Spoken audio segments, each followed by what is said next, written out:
ఈ మధ్య back to back గన్లు, కత్తులు, భోజనాల ఫైటు, జాతర ఫైటు. ఓ తెగ చేశాను. అందుకే మా ఫ్యామిలీ డాక్టర్ చిన్న గ్యాప్ ఇవ్వమని చెప్పాడు. రెడీ బాబు? రామ్ లైఫ్ లో ప్రేమ, పెళ్లి ఏదైనా సరే అది నాతోనే మొదలవుతుంది, నాతోనే ఎండ్ అవుతుంది.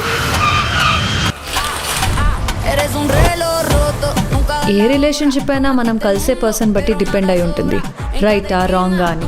I think he is the right person.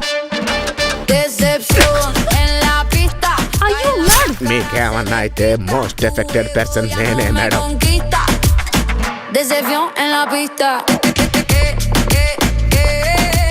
Ram, ఎవరా అమ్మాయి? మా ఫ్రెండోళ్ళ వైఫ్ చెల్లి. నేనే కనుక మీ పక్క నుండి ఉంటే ఇంకొకరిని రానిచ్చామన్నా. ఎవరు సరే దురందరు పెళ్లికి ముందు మా బావ ఎలా ఉండేవాడు తెలుసా? మగాళ్ల ముందు మాసే కావచ్చు, కానీ ఇక్కడ ఉన్నది ఇద్దరు ఆడాలు.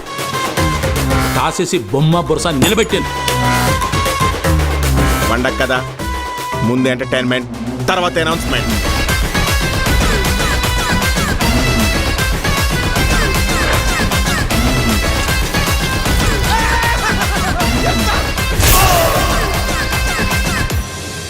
నలుగురిలో నన్ను తలెత్తుకునేలా చేసే నువ్వు ఇవాళ నా వల్ల తల దించుకోవాల్సి వచ్చింది. ఇక లాభం లేదు లీలా, ఇద్దరికి నిజం చెప్పేస్తాను. నీకు పెళ్ళైనా సరే నాతో అలా ఉన్నావంటే బాలా మనకి డిస్కనెక్ట్ అయ్యి హార్ట్ఫుల్గా ఇష్టంతోనే నాతో కనెక్ట్ అయ్యావా? అన్ని రకాలుగా బాగానే చూసుకుంటున్నా కదా, నేనుండగా నీ లైఫ్లోకి ఇంకో అమ్మాయి ఎందుకు వచ్చింది? బుక్ మెషో అంటే ఇదే, మనసు మనమే బుక్ చేసుకోవటం. ఏడు కొండలవాడ వెంకటేశ పరయుగ పని చేశావు తిరుమలేశ. చెట్టు మీద కాయను సముద్రంలో ఉప్పును